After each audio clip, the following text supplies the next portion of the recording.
I found out last week that I enjoyed preaching from up there. I don't know what it was. I think maybe sometimes I think it's scary. I'd rather be away from you than close to you.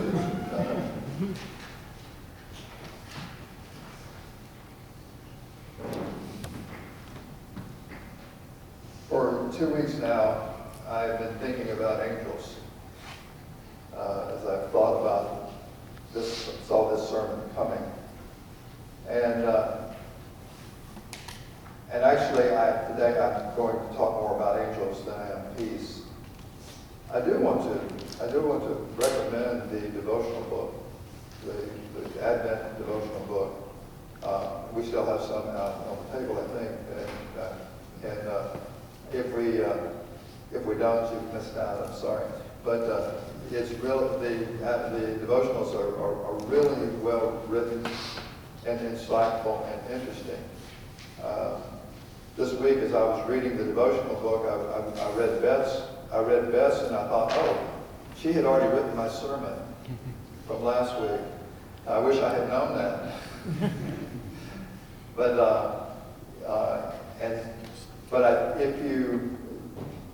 This week, as we move into this week, the themes are angels and peace in the devotional book.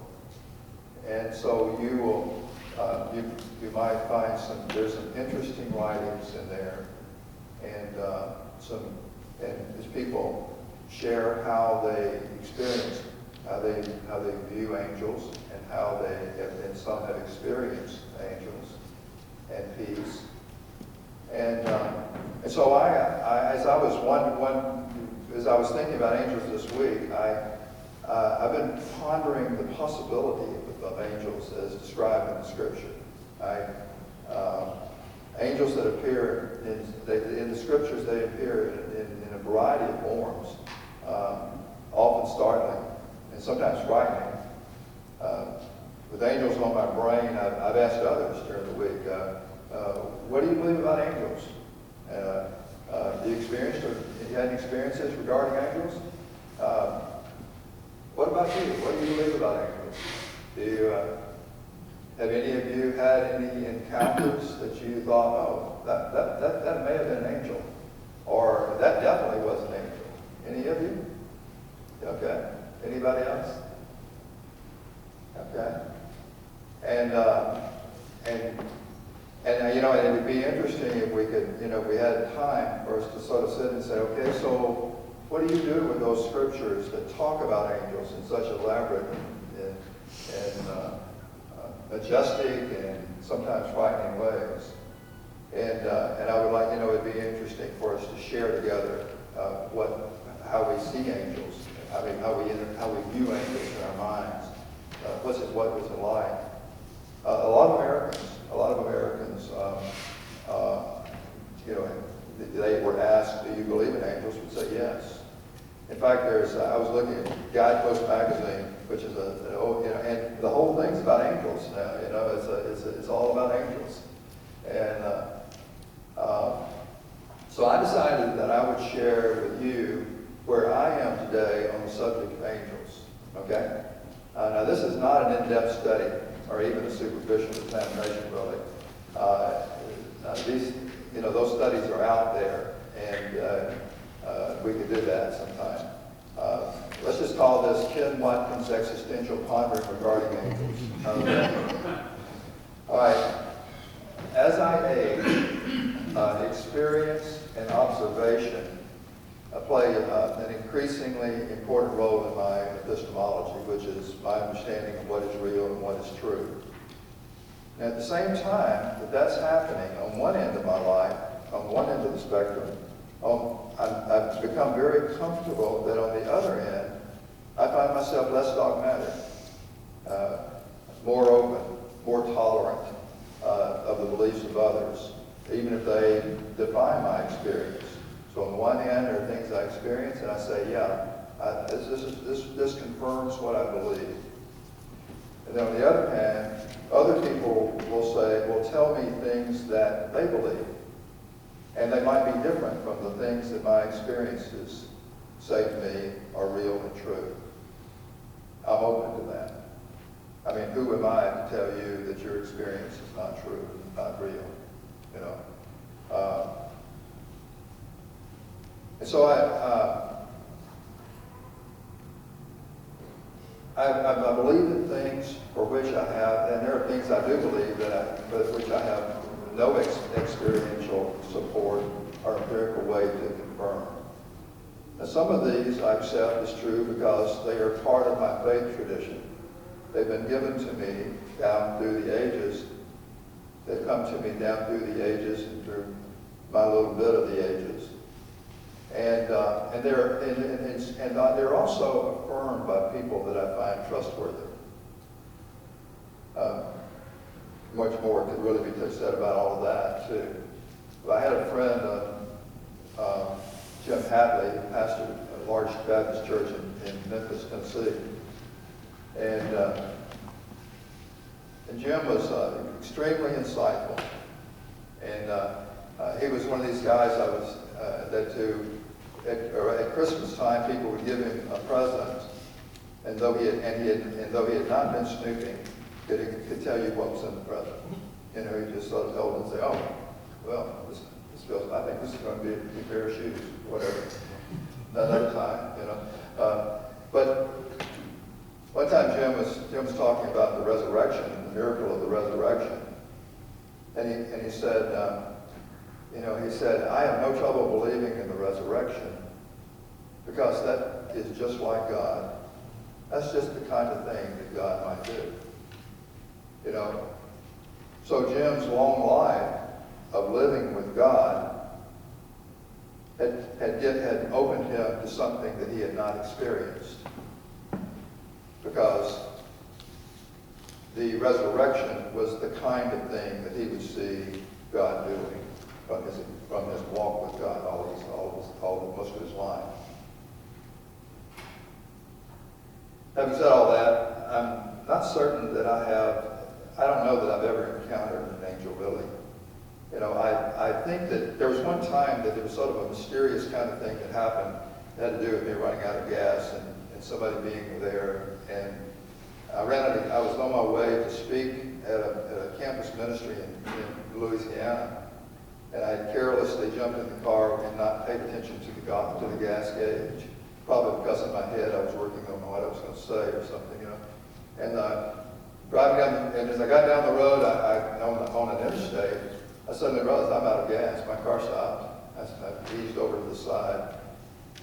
Where I stopped, there were guys working on the road, and so I went up to one of them and I said, "Do you have any gas?" He said, "No." He said, "But here, take my car. And you can go across the median and go right back up here and there's the service station." First of all, that was pretty miraculous right there. Somebody would say, "Take my car." Somebody that would just run out of gas. For all he knew, I had stolen that car.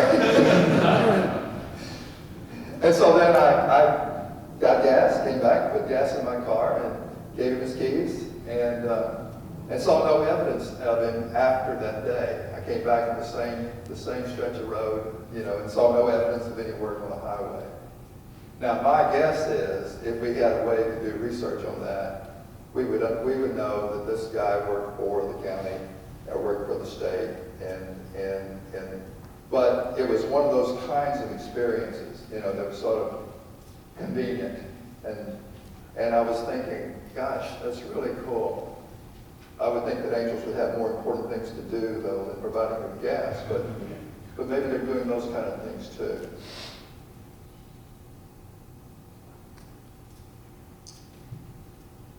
Some of the imagery of angels is a bit frightening, and particularly in the Old Testament, angels are sort of some of them are you know, guardians, and they all seem to they come as warriors.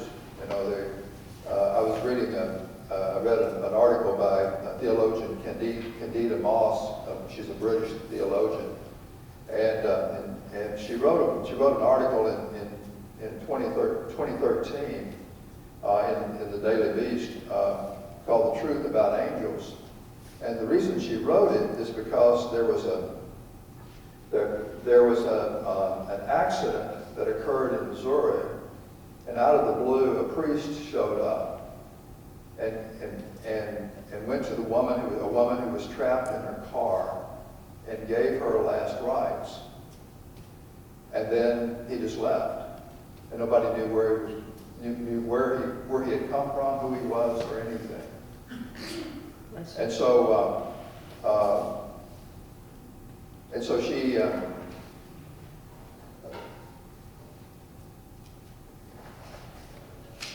Thought I brought a copy of that.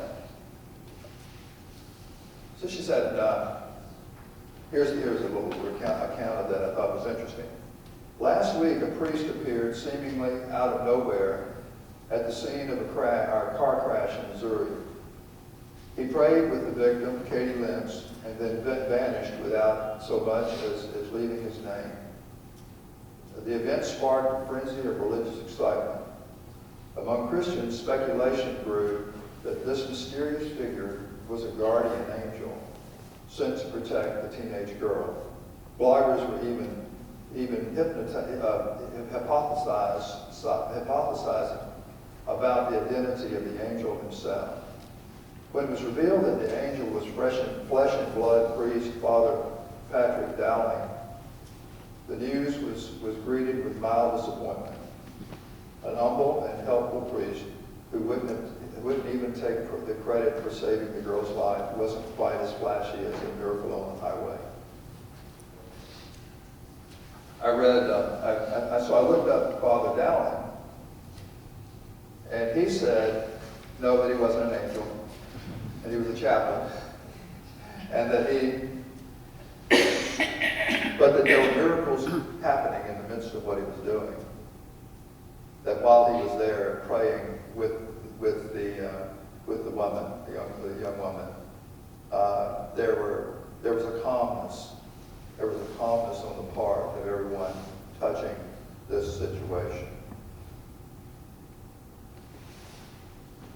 I read some of your comments about angels in the devotional book. I saw that for some there had been sort of a mysterious kind of thing that happened.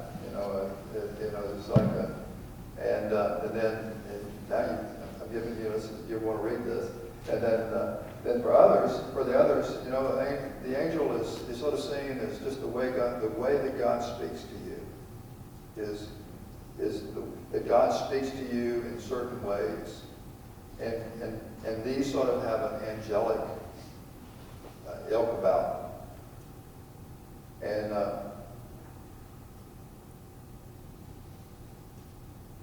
so I was also interested in the article in the Daily Beast that written by Professor Moss.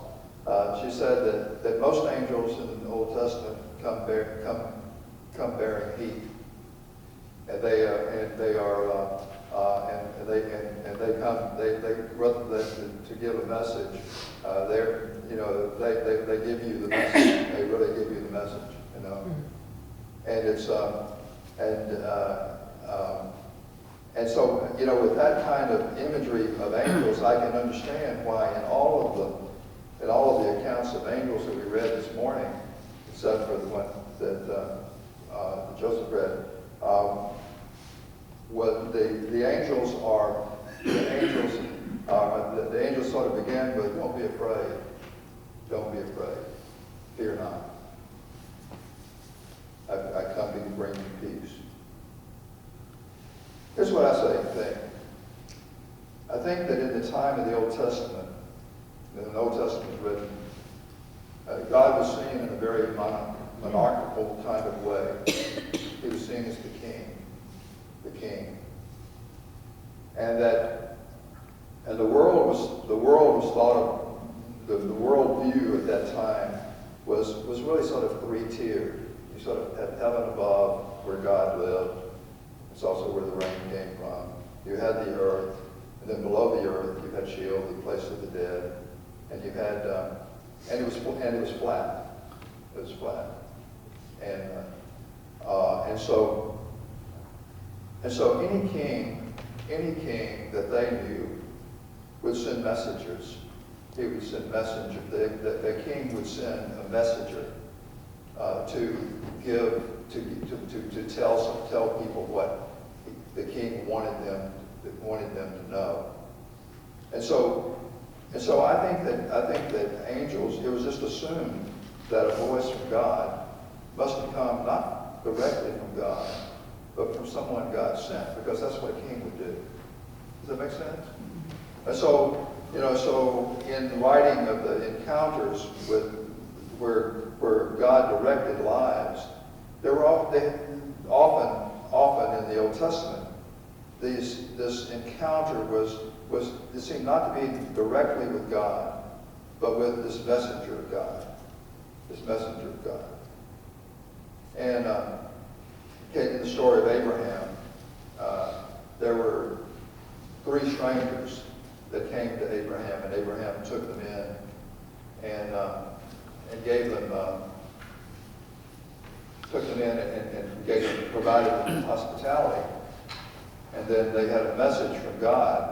Abraham was to become the founder of a great nation.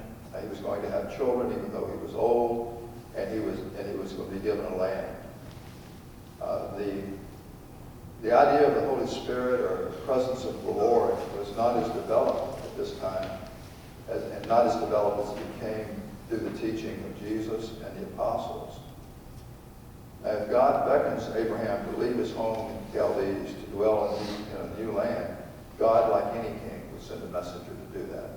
That's what I thought.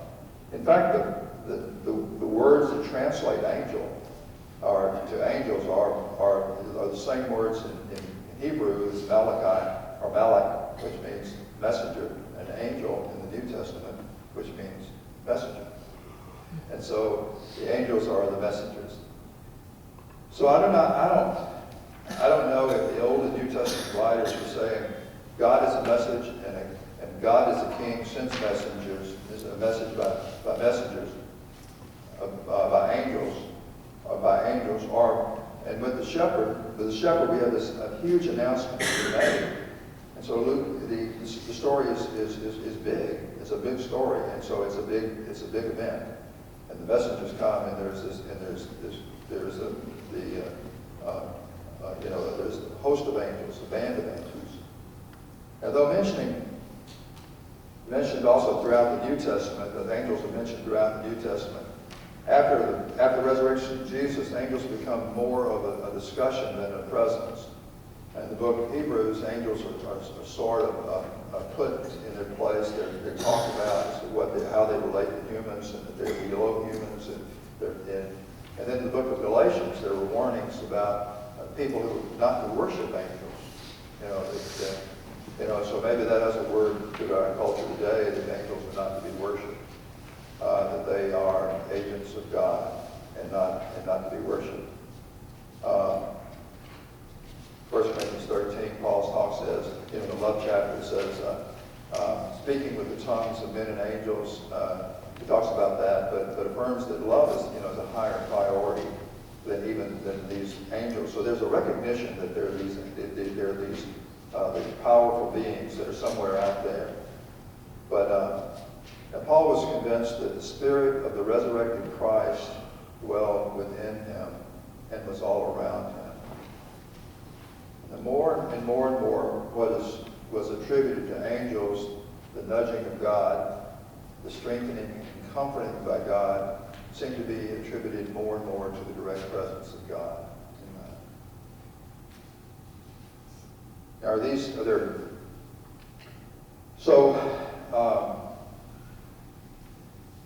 What I'm thinking is that God speaks to us in a variety of ways.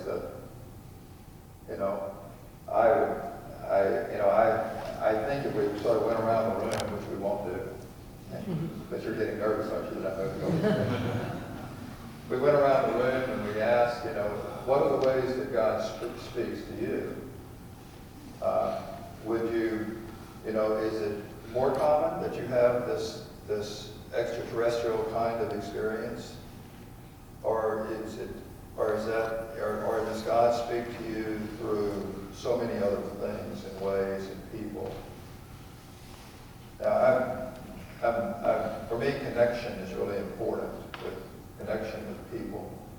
And so for me, God speaks mostly or often through others. Sometimes it's others who've written things, but mostly it's in the exchange, the conversation. Conversations that seem mundane become holy if I'm open to that and if I'm listening. And so I think the call as I think about angels, the call for me is to be open to hearing God speak to me. Now, I was in reading Molly's. I read your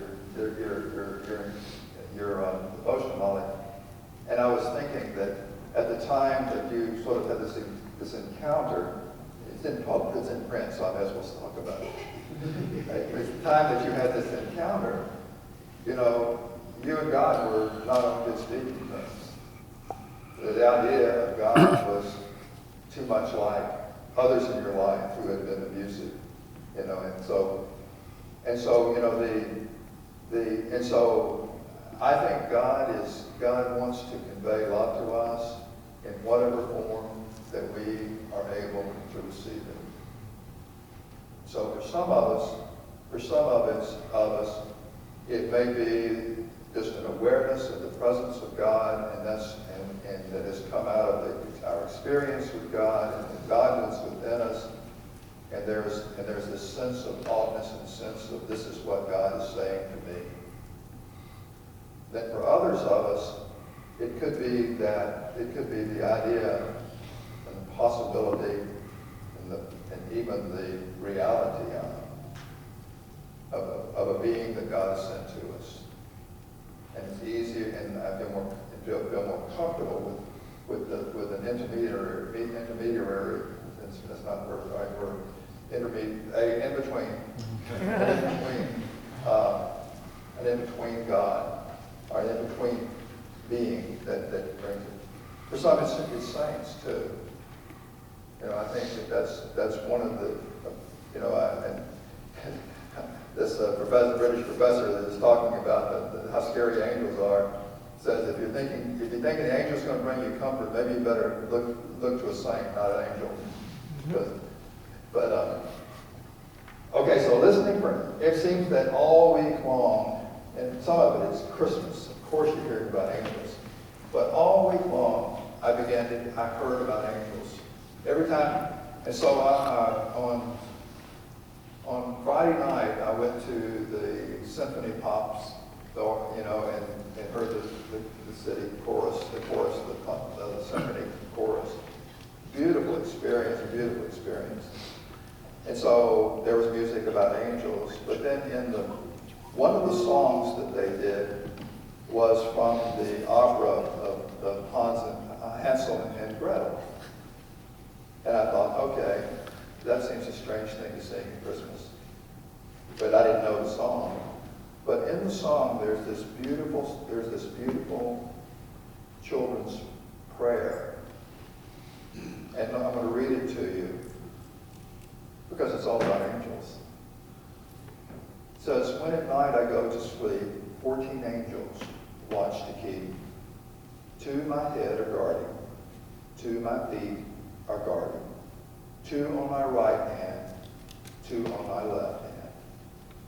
2 who warmly cover, 2 who over me hover, 2 to whom 'tis given to guide my steps to heaven. Sleeping softly, then it seems heaven enters in my dreams. Angels hover around me, whispering they have found me. 2 are sweetly singing, 2 are garland bringing, strewing me with roses as my soul reposes. God will not forsake me when dawn at last will wake me. And I was thinking, as I read that, I thought about St. Patrick, who has a prayer of how God is completely surrounds it. God in front of me, God behind me, and God above me, God below me. And I was thinking, those are the same prayers. But for this person, the idea that the presence of God, the one that keeps him safe and secure, is manifested by 14 angels. I've decided that God is not petty and is not so jealous. If we say if we understand that this is the way God is working in our lives, it's good with God. Last week I was visiting Bob. We mentioned the choir went to sing. It's some of the people from our chorus, from our caroling group went to sing to Bob and his sister, right, and his son. They were visiting Bob in the hospital. And last week I told Bob what I was preaching on. And so Bob had input for me. He said that for him, his imagery of the angel that comes to him is a shepherd. That's his imagery of an angel. And when he is in trouble and when he is afraid, God comes to him. God comes to him as a shepherd. And he lifts him up and puts him on his shoulder. He said that was his experience in Vietnam. And that's been his experience in the hospital recovering from this very, very complicated procedure that was done. So I guess what I just want to say is that I'm open to there being angels just like the scriptures portray it. I'm also open to, but my experience primarily is that's not how God speaks to me. But someday maybe, who knows? And I will say,